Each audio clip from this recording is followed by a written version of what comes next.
हमारे देश में बहुत से ऐसे संत हैं जो सनातन के प्रचार करते हैं। उसकी आयु बढ़े, उसका स्वास्थ्य अच्छा रहे और वो सुखी रहे। पर देखो, संविधान से सब कुछ चल रहा है, तो फिर संविधान कहाँ था जब कश्मीर से पंडित भगाए गए? है ना, संविधान संस्कार नहीं बन सकता। मूर्खों की जैसे कहावत है ना, भैंस के आगे बीन बाजे और भैंस खड़ी पगुराए। इन मूर्खों से क्या माथा पच्ची करना। संविधान में लिखा है कि हमारा जो देश है सेकुलर कंट्री है। क्यों बने सेकुलर? आप अपनी जमीन जायदाद कर दो, सेकुलर बन जाओ। आप भी कर दो हमारे नाम।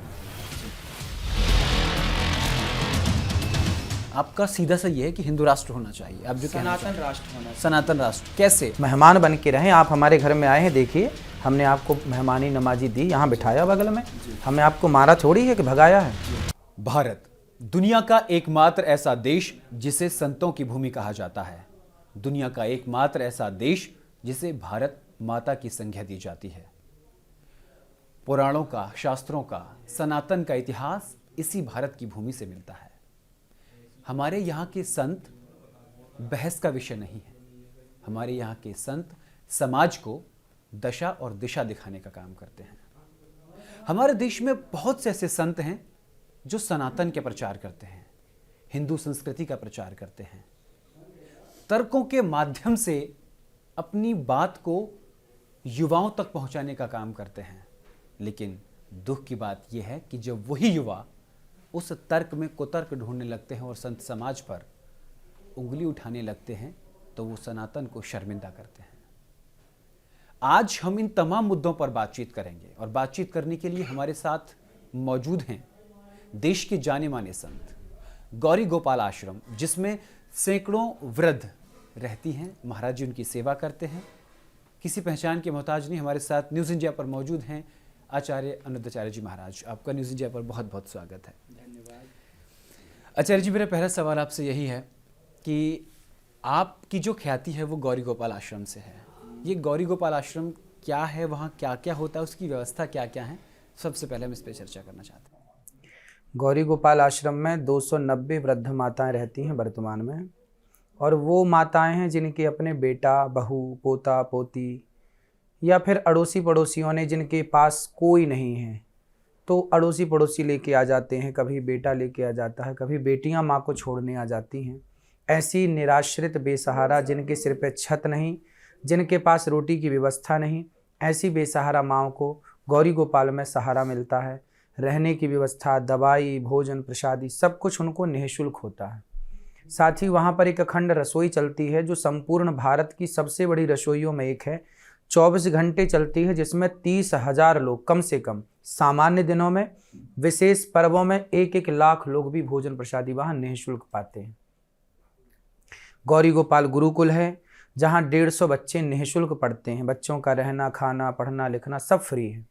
वेद, जो गुरुकुल मुगलों ने, अंग्रेजों ने उजाड़े, वही गुरुकुल की परंपरा को वहाँ पर स्थापित किया गया जी। साथ ही 400 गाय हैं और 100 नंदी हैं, 100 से अधिक। तो गायों की सेवा भी वहाँ पर होती है। गौरी गोपाल गौशाला है। साथ ही वहाँ पर एक अन्य क्षेत्र और चलता है, जो हजारों साधु फुटपाथ पर सोते हैं जी। उनको भरपेट भोजन वहाँ दिया जाता है। तो इस तरह की सेवा वहाँ पर अखंड चलती हैं। साथ में अभी संतों के लिए संत निवास का भी एक मन में विचार है कि जो संत फुटपाथ पर सोते हैं, उन संतों को उठाकर गौरी गोपाल में ही उनको भी आश्रय मिले जी। अब बहुत सी कहानियाँ गौरी गोपाल आश्रम की ऐसी हैं जो हृदय विदारक हैं, जो एक सीख भी देती हैं।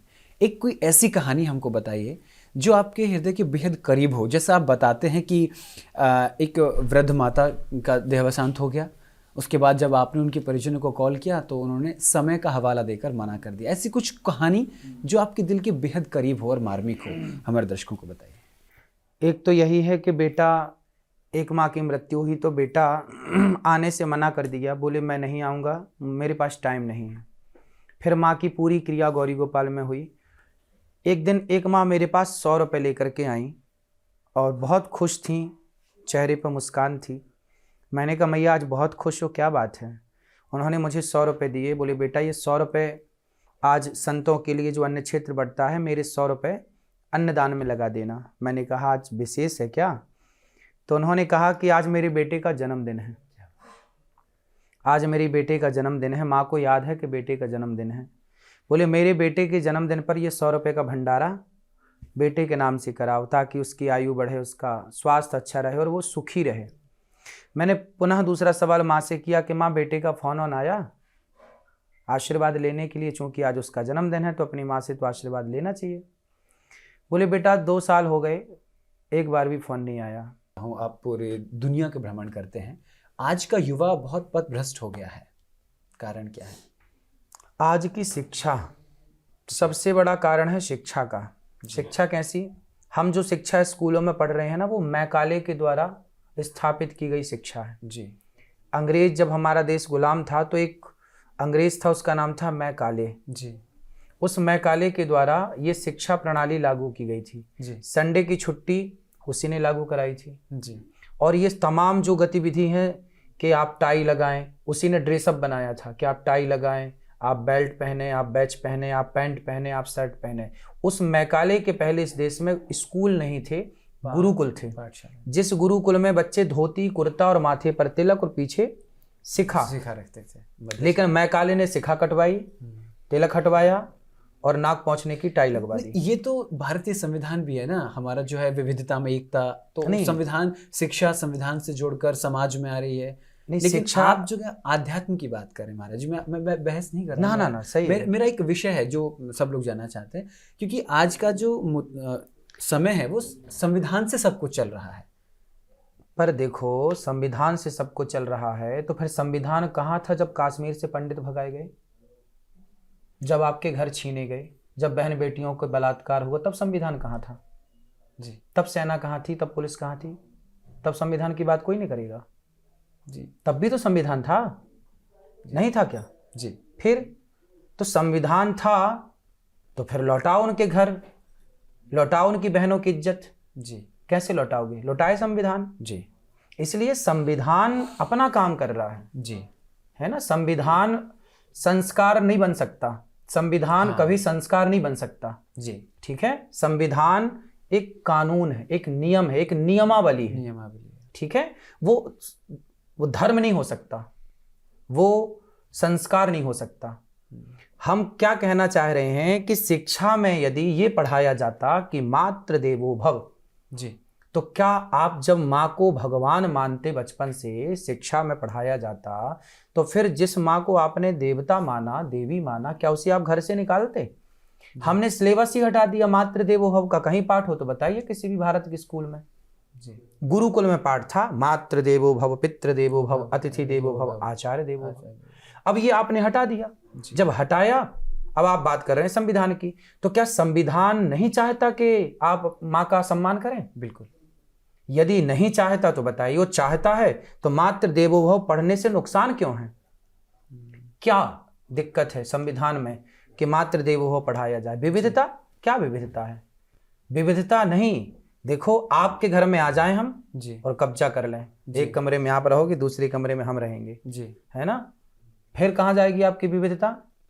ऐसे ये देश सनातनियों का है जी। अब दूसरे आए और वो बताने लगे कि जी विविधता वाली बात, ये तो कब्जा वाली बात है ना, इसकी विविधता ना कहो जी, इसे कब्जा कहो। नहीं, मेरा कहने का मतलब ये है कि संविधान सबके लिए है, वो धर्म से ऊपर है संविधान। कहाँ सबके लिए? यदि सबके लिए होता तो हिंदुओं को ही तो वो करवाया था नसबंदी जी। हाँ, मुस्लिमों की कहाँ नसबंदी कराई थी इंदिरा गांधी ने? यदि संविधान सबके लिए था तो नसबंदी केवल हिंदुओं की हुई थी जी, मुसलमानों की कहाँ हुई थी जी? आप तो उस दौर को जानते होंगे, मैंने पढ़ा है। हिंदुओं को पकड़ पकड़ के काट दिया जी। तब कहाँ था संविधान? इसलिए संविधान को केवल तो आप ये कहना चाह रहे हैं कि जो आज संविधान हाथ में लेते हैं या संविधान का ढिंडोरा पीटने जैसा काम करते हैं, संविधान तोड़ने का काम उन लोगों ने, उनकी सरकार ने किया, आप ये कहना चाहते हैं? हम केवल ये कहना चाहते हैं कि भारत में एक ऐसी शिक्षा लागू हो जिसमें धर्म हो जी। आप मुसलमान हैं तो आप अपने धर्म का पालन कीजिए जी, हम हिंदू हैं तो हम अपने धर्म का पालन करें, लेकिन धर्म किसी का भी हो, पर उस धर्म में मुसलमान भी माँ को भगवान मानता है तो माने, हम भी भगवान मानते हैं। बड़ों का सम्मान करें जी। हमें किसी को मारने की, काटने की, खून बहाने की इजाजत नहीं है जी। ये संविधान नहीं था तो भी हमारे यहाँ ये कानून था कि अहिंसा ही परमो धर्म। जी। हम तो किसी की हत्या पहले भी नहीं करते थे जी। आज भी किसी की हत्या के पक्ष में हम नहीं है जी। लेकिन फिर भी कानून के होते हुए आज गले काटे गए कि नहीं। आप साक्षी हैं इस बात जी की। बिल्कुल। फिर संभल की घटना जो हुई है आप उसे किस तरीके से लेते हैं? वहाँ हरिहर मंदिर होने का नक्शा भी मिला है, प्रमाण भी है, अभी वहाँ पर हिंसा हुई है, आप उसको किस तरीके से लेते हैं? भाई जहाँ जहाँ मंदिर मिल रहे हैं वहाँ वहाँ मंदिर होने चाहिए और बढ़िया मंदिर होने चाहिए। जी। क्या जरूरत थी मंदिरों को तोड़ने की? जी। अब आप कह रहे हैं कि विविधता, जी। यदि विविधता थी तो क्यों मंदिर तोड़े फिर हमारे? जी। यदि आपको भाईचारा तो निभाना आताताई था मुगल आए, तो क्योंकि आता- संविधान तो 1947 के बाद जब देश आजाद हुआ उसके बाद संविधान लागू हुआ ना देश में। संविधान तो संविधान 1950 में भी लागू हुआ। हाँ, संविधान तो 1950 में लागू 26 हुआ। जनवरी 1950 को लागू हुआ। ठीक है। मेरे सवाल महाराज जी है आचार्य जी कि देश आजाद होने के बाद संविधान सभा बैठी राजेंद्र प्रसाद जी की अध्यक्षता में, फिर ये पूरा बना। ठीक है। तो मैं उससे पहले की बात, उसके बाद की बात करूं। संविधान में लिखा है कि हमारा जो देश है वो सेकुलर कंट्री है, विविधता में क्यों एकता लिख है। दिया? सेकुलर क्यों बने हम? क्यों बने सेकुलर? आप अपनी जमीन जायदाद कर दो, सेकुलर बन जाओ। आप भी कर दो हमारे नाम पे। जी। जमीन जैसे मुझे याद आया, देश में वक्फ बोर्ड को लेकर के एक जेपीसी का गठन हो गया है जिस पर चर्चा चल रही है। दूसरी तरफ सनातन बोर्ड। देखो ऐसा है, आपको क्या लगता है कि सनातन बोर्ड बनना चाहिए, और अगर बनेगा वो तो किस तरीके से? सनातन बोर्ड ही बनना चाहिए। और कोई बोर्ड बनना क्यों चाहिए? जी भाई दूसरे बोर्ड क्यों बने? जी। ये देश किसका है? पहले तो ये कंफर्म करो। जब कोर्ट कचहरी होती है तो पहले जमीन का मालिक कौन है, पहले तो ये जज पूछता है। पहला प्रश्न ये है कि भारत किसका है। जी। ठीक है, भारत किसका है? हमारे वेदों में गंगा का जिक्र है। जी। हमारे वेदों में हमारे पुराणों में नर्मदा का जिक्र है। जी। क्या कुरान में कहीं गंगा का नाम है? जी। यदि है तो बताएं। यदि ये देश उनका है तो वो प्रमाण दें कि उनके धर्म ग्रंथों में कहाँ गंगा यमुना का, कहाँ हिमालय का नाम है ना। इस भारत को हम माता कहते हैं ना जी। वो तो माता भी नहीं कहते। अच्छा, अब एक चीज मैं आपसे जानना चाहता हूँ महाराज जी, क्योंकि संत जो है वो समाज को एक दिशा देते हैं। ये देश कैसे मतलब हिंदू राष्ट्र बने? आपका सीधा सा ये है कि हिंदू राष्ट्र होना चाहिए, आप जो सनातन राष्ट्र होना चाहिए। सनातन राष्ट्र कैसे? जो मुस्लिम हैं देश में वो कहाँ जाए? कहीं ना जाए, रहें, अतिथि बन के रहें, मेहमान बन के रहें। आप हमारे घर में आए हैं, देखिए हमने आपको मेहमानी नमाजी दी, यहाँ बिठाया बगल में। जी। हमें आपको मारा थोड़ी है कि भगाया है। जी। आप हमारे मेहमान हैं। जी। मेहमान की तरह रहिए। हमारे यहाँ तो मेहमानों का खूब सम्मान होता है। जी। अब आप मेहमान बनने आए थे लेकिन आप मालिक बन गए, आपने हमको ही घर से बाहर कर दिया, तो ये तो गलत हो गया। जी। फिर महाराज जी, आप जो बातचीत करते हैं, जो तर्क देते हैं, मैं उस पर अब मैं आना चाहता हूँ। हमारी रामायण में कहानी है कि महाराज दशरथ ने एक यज्ञ कराया, उसमें अग्निदेव प्रकट हुए और एक खीर का कटोरा दिया, 4 पुत्र हुए। उस हमारे देश में, इसी देश में ऋषि मुनियों की बात पर यकीन किया जाता था, उनकी बात को विश्वास के साथ अमल में लाया जाता था। लेकिन महाराज जी, जब आप आज के समय में कुछ कहते हैं तो उसमें कुतर्क किया जाता है। आप ऐसे लोगों के लिए क्या कहना चाहते हैं? देखो, मूर्ख हृदय न चेत, जो गुरु मिलहि विरंचि सम, फूलहि फलहि न बैत, जदपि सुधा बरसहि जलद। मूर्खों के जैसे कहावत है ना, भैंस के आगे बीन बाजे और भैंस खड़ी पगुराए। इन मूर्खों से क्या माथा पच्ची करना, ये हमारी आस्था का विषय है।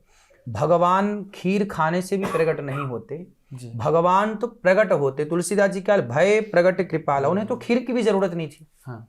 लेकिन फिर भी यज्ञ से जो खीर निकली है वो कोई सामान्य खीर नहीं है। आज यदि आप यज्ञ करके वैसी खीर प्रकट कर लें तो आप उस खीर को पाके भी सब कुछ पा सकते हैं। महाराज जी, हमारे जो आज का समय में उसमें सत्य, कथ्य, तथ्य और मिथ्या है। जब आप कथा का प्रवचन करते हैं, वाचन करते हैं, तो इन चारों का समावेश होता है। बिल्कुल, कथ्य भी होती है, तथ्य भी होती है, सत्य भी होती है, कुछ मिथ्या भी होती है। इन चारों मिथ्या तो नहीं होती, ना के बराबर कभी कुछ निकल जाए वो अलग विषय है। नहीं, मैं यही पे आ रहा हूं। तो आज के समय में अध्यात्म और विज्ञान, इन दोनों को जोड़कर देखा जाए तो बड़ा क्या है? पहले तो ये देखिए कि ये विज्ञान आया कहाँ से। जी, अध्यात्म से। फिर तो आध्यात्म से ही तो विज्ञान की उत्पत्ति हुई। ज्ञान का बेटा है विज्ञान। जी, ज्ञान का बेटा क्या है? विज्ञान। विज्ञान। तो ज्ञान बाप है। जी, तो पहले ज्ञान था, जी। जब ज्ञान था तब तो विज्ञान आया। ज्ञान ना होता तो विज्ञान करता क्या? इसलिए हमारे यहाँ इतना ज्ञान था कि उस जमाने में विमान थे। विमान बनाने वाले राइट ब्रदर्स ने 1903 में पहला विमान बनाया। हाँ, राइट ब्रदर्स ने। हाँ। क्या उसके पहले हमारे यहाँ पुष्पक विमान, कामक विमान, दलपति जी ने भी एक विमान बनाया था 1890 के लगभग 85-90 के बीच में, समुद्र तट पे, हाँ, मुंबई के समुद्र तट हाँ, पे, जिसका हाँ, जिक्र होता है। दलपति जी उनका और नाम ये था। बताया जाता है कि जो नालंदा और तक्षशिला विश्वविद्यालय थे, जो वहां से पुस्तकें प्राप्त हुई, जिसको मुगलों ने जला दिया था, बिल्कुल। उसके आधार पर उन्होंने वो विमान बनाया। बिल्कुल। हमारे यहाँ पूरी टेक्नोलॉजी थी। जी, इतनी बढ़िया टेक्नोलॉजी थी कि आपने गूगल पे जाइएगा, जिस व्यक्ति ने परमाणु बम का आविष्कार किया, जी, उससे पूछा कि आपको ये आइडिया कहाँ से आया, तो उसने कहा कि महाभारत में एक ब्रह्मास्त्र का जिक्र है। उस ब्रह्मास्त्र से उसने ये टेक्नोलॉजी पाई। मतलब दिमाग तो गया, थॉट तो पहले वहीं से आते हैं ना। तो हमारे यहाँ जितनी भी विज्ञान की धुरी है, सब कहीं ना कहीं सनातन से प्रकट हुई है। जी। एक मतलब जो बहस का विषय लोग समझते हैं, आपका कहना है कि गाय के गोबर से बहुत सारी बीमारियां दूर होती हैं। बिल्कुल होती हैं। 33 कोटि देवी देवता जो है उनका वास गौ माता में होता है। ठीक है। अब आपको लेकर के, क्योंकि कुछ लोगों की रोजी रोटी चल रही है फेशियल क्रीम वगैरह बनाने से, हाँ, तो कहीं ना कहीं उन लोगों पर वो चोट करती है, तो वो इस तरीके का कुतर्क करते हैं कि ये सब तो है ही नहीं। मैं चाहता हूं कि आप हमारे दर्शकों को उसके विषय में थोड़ा विस्तार से बताएं कि मतलब ये वास्तविकता कैसे है। देखो ऐसा है कि हमारे यहाँ पहले क्या, आज भी आपने पंचगव्य के बारे में सुना है? हाँ, जो चिकित्सा के 5 तत्व हैं। चिकित्सा नहीं, पंचगव्य के जानते हैं? नहीं जी, पंचगव्य, उसके विषय में मार्गदर्शन करें। पंचगव्य हमारे यहाँ जब तक ना पिया जाए तब तक आप यज्ञ में बैठने के अधिकारी नहीं हैं। अच्छा। और पंचगव्य बनती है गाय की 5 चीजों से। जी, गाय का दूध, गाय का दही, गाय का घी, गाय का मूत्र, गौमूत्र, और गाय के गोबर का अर्क। गोबर जो है उसका रस निकाला जाए और 5 को मिलाया जाए। वो आपको जब तक ना पिलाया जाए तब तक आप यज्ञ में बैठने के अधिकारी नहीं हैं। राम यज्ञ करते थे तो पंचगव्य पीते थे जी। कृष्ण यज्ञ करते थे तो पंचगव्य पीते थे। आज भी विधा है कि बिना पंचगव्य पिए आप यज्ञ में बैठने के अधिकारी नहीं हैं।